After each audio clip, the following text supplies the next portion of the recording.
మా latest videos కోసం మా ఈ తెలుగు న్యూస్ ఛానల్ సబ్స్క్రైబ్ చేసి గంట సింబల్ యాక్టివేట్ చేసుకోండి. రేపు మంగళవారం అమావాస్య తర్వాత రోజు అంటే నెల పొడుపు గొనక రాత్రికి గుర్తు పెట్టుకుని ఈ ఒక్కటి తింటే చాలు మీ జీవితం మారిపోయి వద్దన్న ధనం వస్తూనే ఉంటుంది. మంచి ఆరోగ్యం, అభివృద్ధి, ఐశ్వర్యం కలిసి వస్తాయి. ఎందుకంటే అమావాస్యకు ఎంత ప్రాముఖ్యత ఉంటుందో అమావాస్య తర్వాత వచ్చే రోజుకి అంటే పాడ్యమి తిథికి నెల పొడుపుకి కూడా అంతే విశేషమైన శక్తులు ఉంటాయి. అమావాస్య రోజున చీకటి అంతమయ్యి పాడ్యమి రోజు నుంచి చంద్రుడి వృద్ధి ప్రారంభమవుతుంది. దీనినే మనం శుక్లపక్షం అంటాము. శుక్లపక్ష పాడ్యమి రోజున ఏ పని మొదలుపెట్టినా అది దినదినాభివృద్ధి చెందుతుందని మన పెద్దలు చెబుతుంటారు. అందుకే ఈ రోజుకి ఒక ప్రత్యేకమైన పవిత్రత మరియు ఆకర్షణ శక్తి ఉంటుంది. ఈ నెలపొడుపు రోజున అది కూడా రాత్రి సమయంలో గుర్తు పెట్టుకుని ఒక పదార్థం తింటే చాలు మీ జీవితం పూర్తిగా మారిపోతుంది. మీకున్న కష్టాలన్నీ పటాపంచలైపోతాయి. మీరు వద్దన్నా సరే ఐశ్వర్యం వచ్చి మీ ఒడిలో పడుతుంది. సాక్షాత్తు ఆ శ్రీ మహాలక్ష్మీదేవి అనుగ్రహం మీకు సంపూర్ణంగా కలుగుతుంది. అంతేకాదు, కేవలం ఆర్థికపరమైన లాభాలు మాత్రమే కాకుండా మీ శరీరంలో ఉన్న దీర్ఘకాలిక రోగాలు కూడా ఇట్టే మాయమైపోతాయి. శరీరంలోకి నూతన ఉత్తేజం, ఉల్లాసం వస్తాయి. మీరు తీసుకునే ఈ చిన్న పదార్థం మీ దశను పూర్తిగా తలకిందులు చేసి మీకు అదృష్టాన్ని తెచ్చిపెడుతుంది. మరి ఇంతకీ నెలపొడుపు రోజు అంటే పాడ్యమి రోజు రాత్రిపూట మనం ఏం తినాలి, ఏ పదార్థం తింటే మనకు ఈ అద్భుతమైన ఫలితాలు కలుగుతాయి అనే విషయాన్ని ఈ వీడియోలో మనం చాలా వివరంగా తెలుసుకుందాం. ముందు ఒక పవిత్ర కథను విందాం. ఫ్రెండ్స్, అంతకన్నా ముందు దయచేసి ఈ వీడియోకి ఒక చిన్న లైక్ కుట్టి కింద కామెంట్స్లో జై శ్రీరామ్ అని కామెంట్ చేయడం మాత్రం మర్చిపోకండి. మీరు చేసే ఈ చిన్న లైక్ మాకు ఎంతో ఉత్సాహాన్ని మరియు సంతోషాన్ని ఇస్తుంది. గోదావరి నది ఒడ్డున పచ్చని పొలాలతో కలకలలాడే ఒక అందమైన పల్లెటూరు. ఆ ఊరిలో కిట్టు, మల్లన్న అని ఇద్దరు ప్రాణ స్నేహితులు ఉండేవారు. వాళ్ళ స్నేహం ఎలాంటిదంటే ఒకరి కోసం ఒకరు ప్రాణమిచ్చేంత. ఇద్దరూ కలిసి ఊరి మధ్యలో ఒక పెద్ద కిరాణా కొట్టు నడిపేవారు. బేరం కూడా ఎంతో అన్యోన్యంగా సాగేది. వాళ్ళ ఇల్లు కూడా పక్కపక్కనే ఉండేవి. ఆ రెండు ఇళ్ల మధ్య ఒక చిన్న పూల ముక్కల వరస తప్ప పెద్దగా అడ్డుగోడలేమీ ఉండేవి కావు. కిట్టుకి చిన్నప్పటి నుంచి విష్ణుమూర్తి అంటే మహాభక్తి. రోజు తెల్లవారుజామునే లేచి నుదిటిన గోవిందనామం పెట్టుకుని తులసికోట దగ్గర దండం పెట్టుకుని ఓం నమో నారాయణాయ అని జపిస్తూ ఉండేవాడు. ఇక మల్లన్న విషయానికి వస్తే అతను పరమ శివభక్తుడు. నుదురు నిండా విభూతి రాసుకుని ఓం నమః శివాయ అంటూ ఆ భోలా శంకరుణ్ణి పూజించేవాడు. ఒకరు శ్రీహరికి దాసోహం అంటే మరొకరు పరమశివుడికి భక్తులు. ఎవరి భక్తి వాళ్ళదే అయినా వాళ్ళ స్నేహం మాత్రం ఊరంతటికీ ఆదర్శంగా ఎంతో ముచ్చటగా ఉండేది. అలా సరదాగా సాగిపోతున్న వాళ్ళ జీవితాల్లోకి ఒకరోజు అనుకోకుండా అహంకారం ఎంటరయింది. ఊరిలో కార్తీక మాసపు ఉత్సవాలు ఘనంగా జరుగుతున్నాయి. ఆ హడావుడిలో ఊరి జనాలు ఎవరి దేవుడు గొప్ప అని పనికిమాలిన వాదనకు దిగారు. ఆ గొడవ కాస్త కిట్టు, మల్లన్నల దగ్గరకు వచ్చింది. అప్పటిదాకా ప్రాణ స్నేహితుల్లా ఉన్న వాళ్ళలో అహంకారం ఒక్కసారిగా పడగవిప్పింది. కిట్టు ఆవేశంగా, రే మల్లన్న, సృష్టిని నడిపించేది ఆ శ్రీమన్నారాయణుడేరా, ఈ లోకాలను కాపాడేది ఆ వైకుంఠనాథుడే. ఆ శివుడు కూడా ఎప్పుడూ నా విష్ణుమూర్తినే ధ్యానిస్తూ ఉంటాడు. మా దేవుడి గొప్పతనం ముందు మీ దేవుడు ఎంతరా అన్నాడు. దానికి మల్లన్నకు చిరెట్టుకొచ్చింది. నోరు అదుపులో పెట్టుకోకిట్టు, లయకారుడైన మా భోళాశంకరుడే లోకాలకు మూలం. విషం మింగి లోకాలను కాపాడిన త్యాగమూర్తి నా శివుడు. నా స్వామిని నువ్వు ఒక్క మాట అన్నా నేను ఊరుకోను. పట్టుబట్టలు కట్టుకునే నీ దేవుడి కంటే ఒంటికి బూడిద పోసుకుని తపస్సు చేసుకునే నా దేవుడే 1000 రెట్లు గొప్ప. శివుణ్ణి కాదని నారాయణుణ్ణి మొక్కే నీ మొహం చూడ్డం కూడా పాపమే అని అరిచాడు. అవునా, శ్మశానంలో తిరిగే నీ స్వామి తత్వం అహంకారంతో కళ్ళు మూసుకుపోయిన నీకు అర్థం కాదు. విష్ణువును ద్వేషించే నీ మొహం చూస్తే నాకే మహాపాపం. ఇక్కడితో మన స్నేహం చచ్చిపోయిందిరా అని కిట్టు కూడా తెగేసి చెప్పాడు. అంతే, చిన్న మాటల వాదన పెరిగి పెద్దదై ప్రాణ స్నేహితుల మధ్య బద్ధ శత్రుత్వం పుట్టింది. పగ పెంచుకున్న ఆ ఇద్దరూ కలిసి చేస్తున్న వ్యాపారాన్ని కూడా ముక్కలు చేసుకున్నారు. ఎవరి దుకాణం వాళ్ళు పెట్టుకున్నారు. ఇళ్ల మధ్య ఉన్న ఆ అందమైన పూల ముక్కలను పీకేసి ఒకరి ముఖం ఒకరు చూసుకోకూడదని ఒక పెద్ద రాతి గోడను కట్టేశారు. కిట్టు ఇంటి నుంచి తులసి వాసన వస్తే మల్లన్నకి మండిపోయేది. మల్లన్న ఇంటి నుంచి శివనామస్మరణ వినబడితే కిట్టు కోపంతో చెవులు మూసుకునేవాడు. ఒకప్పుడు ఒకరికి కష్టం వస్తే మరొకరు పరిగెత్తుకు వచ్చేవాళ్ళు. ఇప్పుడు ఒకరి మీద ఒకరు పగ పెంచుకుని బతుకుతున్నారు. వీళ్ల అజ్ఞానం అక్కడితో ఆగలేదు. ఆ పచ్చని ఊరిలో కూడా చిచ్చు పెట్టింది. కిట్టు ఊరి జనాల దగ్గరికి వెళ్ళి, మన ఊరిలో విష్ణు భక్తులంతా ఒకటవ్వాలి. శివుడిని మొక్కుతూ బూడిద పూసుకునే వాళ్లతో మనకు ఎలాంటి సంబంధం వద్దు. నా కొట్టులో సరుకులు కావాలంటే విష్ణు భక్తులై ఉండాలి అని షరతు పెట్టారు. అటువైపు మల్లన్న కూడా ఆ విష్ణువును పొగుడుతూ, మన పరమశివుడిని తక్కువ చేసేవాళ్ల నీడ కూడా మన మీద పడకూడదు అని రెచ్చగొట్టారు. అలా భక్తి పేరుతో కలిసి ఉన్న ఊరిని 2 ముక్కలు చేసి అజ్ఞానపు చీకటిలోకి నెట్టేశారు. ఇలా కొన్నేళ్లు గడిచిపోయాయి. కాలం ఎప్పుడూ ఒకేలా ఉండదు కదా. ఆ సంవత్సరం గోదావరికి భయంకరమైన వరదలు వచ్చాయి. వాన ఏకధాటిగా కురుస్తూనే ఉంది. నది ఉప్పొంగి ఊరి మీదకు వచ్చేసింది. ప్రాణాలు కాపాడుకోవడానికి ఊరి జనాలంతా ఎత్తైన కొండల మీదకు పరుగులు తీశారు. కిట్టు మల్లన్నల కుటుంబ సభ్యులు కూడా భయంతో వణికిపోతూ, ఏమండి, వరద ముంచుకొస్తోంది, ప్రాణాలు దక్కించుకోవడానికి కొండపైకి వెళదాం రండి అని బతిమిలాడారు. కానీ ఇద్దరూ వినలేదు. కిట్టు ఏమో, నా ప్రాణం పోయినా నా శ్రీహరిని వదిలి రాను, మీరు వెళ్ళండి అని మొండికేశారు. మల్లన్న కూడా, నా శివలింగాన్ని వదిలి నేను ఒక్క అడుగు కూడా బయటపెట్టను అని భీష్మించుకు కూర్చున్నారు. కుటుంబ సభ్యులు ఏడుస్తూ వెళ్ళిపోయినా వీళ్ళిద్దరూ మాత్రం దేవుడి మీద గుడ్డి భక్తితో ఇంట్లోనే ఉండిపోయారు. వరద నీరు మెల్లగా ఇళ్లలోకి వచ్చేస్తుంది. నడుములోతు నీళ్లు వచ్చాయి. అయినా సరే ఇద్దరూ తమ పూజా గదుల్లో దేవుడి విగ్రహాలను గుండెలకు హత్తుకుని ప్రార్థిస్తూనే ఉన్నారు. కిట్టు నీళ్లల్లో నిలబడి చేతిలో సాలగ్రామాన్ని పట్టుకుని, గోవిందా, నా నెత్తురు చుక్క ఆగిపోయినా నీ నామం వదలను స్వామి, ఇక్కడే నా ప్రాణాలు పోవాలని నీ చిత్తమైతే ఈ విగ్రహాన్ని పట్టుకునే నీ వైకుంఠానికి వస్తాను, నన్ను కాపాడు తండ్రి అని కన్నీళ్లు పట్టుకున్నాడు. అటువైపు మల్లన్న కూడా నడుములోతు నీళ్లల్లో శివలింగాన్ని పట్టుకుని, మహాదేవా, నీ పాదాలను వదిలి నేను ఎక్కడికి రాను, నా కంఠంలో ప్రాణం ఉన్నంత వరకు శివనామనే జపిస్తాను, కైలాసవాస నన్ను రక్షించు అని వెక్కి వెక్కి ఏడ్చారు. ఇద్దరి కన్నీళ్లు ఆ వరద నీటిలో కలిసిపోతున్నాయి. ఆ కన్నీటిలో వాళ్ళ స్వచ్ఛమైన భక్తి ఉంది.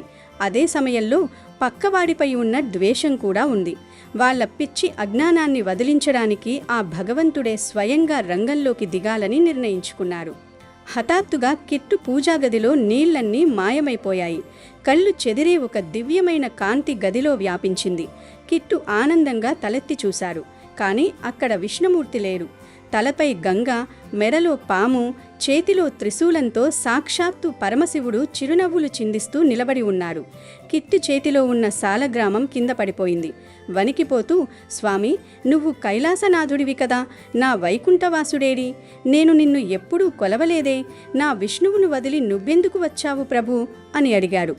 అప్పుడు శివుడు నవ్వి, కిట్టు, నువ్వు పిలిచింది ఆ నారాయణుడినే అయినా పలికింది ఈ పశుపతిని. నీ ప్రాణాలకు తెగించి నువ్వు చూపించిన విష్ణు భక్తి నన్ను కదిలించింది. అందుకే నేనే వచ్చాను. ఆ శ్రీహరి హృదయంలో ఉండేది నేనే, నా హృదయంలో ఉండేది ఆ శ్రీహరి. మేమిద్దరం వేరు కాదు నాయనా. నువ్వు విష్ణువును ప్రేమిస్తూ శివుణ్ణి ద్వేషించావు. నన్ను ద్వేషించడం అంటే ఆ విష్ణువు హృదయాన్ని గాయపరచడమే అని నీకు తెలియలేదా? నీ భక్తి స్వచ్ఛమైనదే, కానీ నీ ద్వేషం అజ్ఞానంతో నిండినది. నీలోని ద్వేషాన్ని తుడిచేయడానికే నేను వచ్చాను అన్నాడు. సరిగ్గా అదే సమయంలో అటువైపు మల్లన్న ఇంట్లో కూడా అలాంటి అద్భుతమే జరిగింది. మల్లన్న ముందు శివుడు కాకుండా చేతిలో శంకుచక్రాలతో, మెడలో వైజయంతిమాలతో సాక్షాత్తు శ్రీమన్నారాయణుడు నిలబడి ఉన్నాడు. మల్లన్న ఆశ్చర్యంతో లింగాన్ని కింద పడేసి, ప్రభు, నా బోళాశంకరుడు ఏడి? నేను నిన్ను పిలవలేదే, నువ్వెందుకు వచ్చావు అని ఏడ్చాడు. దానికి విష్ణుమూర్తి, మల్లన్న, నీ గొంతులో పలికిన పంచాక్షరి మంత్రం నా వైకుంఠంలో వినిపించింది. నువ్వు శివుణ్ణి పిలిచినా నీ ఆర్తనాదం నా హృదయాన్ని తాకింది. ఏ దేవుణ్ణి పూజించినా ఆ ప్రార్థన చేరేది ఒకే పరమాత్మకు. ఆ పరమేశ్వరుడు నేను ఒక్కటి నాయనా. పేర్లు రూపాలు వేరైనా మా తత్వం ఒక్కటే. నీ పక్క ఇంట్లో ఉన్న కిట్టును ద్వేషిస్తూ నువ్వు విష్ణువును ద్వేషించావు. నన్ను ద్వేషించడం అంటే సాక్షాత్తు శివుడి కంటిని పొడవడమే అని గ్రహించలేకపోయావు అని బుద్ధి చెప్పాడు. అంతలోనే పెద్ద శబ్దంతో ఆ 2 ఇళ్ల మధ్య ఉన్న ఆ రాతిగోడ కూలిపోయి మాయమైపోయింది. కిట్టు, మల్లన్న ఒకరినొకరు చూసుకున్నారు. వాళ్ళ కళ్ళ ముందే ఆ ఇద్దరు దేవుళ్ళు ఒకరిలో ఒకరు కలిసిపోయి సగం విష్ణువు సగం శివుడు ఉన్న హరిహరనాథ స్వామిగా మారారు. ఒకవైపు పట్టు పీతాంబరం, మరోవైపు పులి చర్మం. ఆ దివ్యమంగళ రూపాన్ని చూసి ఇద్దరు మోకాళ్లపై కూలబడ్డారు. అప్పుడు ఆ హరిహరనాథ స్వామి గంభీరంగా, పిచ్చివాళ్లారా, ఒకే తల్లి కడుపున పుట్టిన ఇద్దరు బిడ్డలు కత్తులు దూసుకుంటే ఏ తండ్రి అయినా సంతోషిస్తాడు? దేవుడంటే గుడిలో ఉండే రాయి కాదు, మీ తోటి మనిషిలో ఉండే స్పందన. నన్ను గుడిలో పూజించి బయట నా ప్రతిరూపమైన మనిషిని ద్వేషిస్తే ఆ భక్తి నాకు చేరుతుందా? కిట్టు, నేను కుడి చేతితో ఆశీర్వదిస్తుంటే ఎడమ చేతిని నరుకుతావా? మల్లన్న, ఒక శరీరానికి ఉన్న రెండు కళ్ళలో ఏది గొప్పదో అని పీక్కునే అజ్ఞానులు మీరు. నా ప్రాణం సగం, వేదం సగం. నన్ను రెండుగా ఎలా చీల్చారు? మీ భక్తి వెనుక ఉన్నది ప్రేమ కాదు, పక్కవాడి దేవుడి కంటే నా దేవుడు గొప్ప అన్న అహంకారం. ప్రాణస్నేహితుణ్ణి పగవాడిగా చూసే మీ పూజలు నాకు వద్దు అన్నాడు.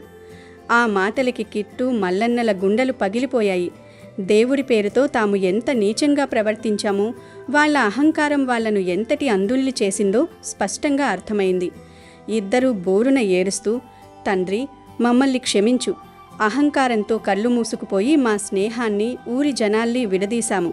శివకేశవులు ఒక్కటే అన్న నిజాన్ని వదిలేసి మూర్ఖంగా బ్రతికాము అంటూ స్వామి పాదాలను కన్నీళ్లతో కడిగేశారు. వాళ్ల పశ్చాత్తాపం చూసి కరిగిన స్వామి వారిని ఆశీర్వదించి మాయమయ్యాడు.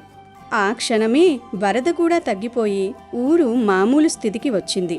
కిట్టు, మల్లన్న పరిగెత్తుకుంటూ వెళ్ళి గట్టిగా కౌగిలించుకుని చిన్నపిల్లల్లా నేర్చేశారు.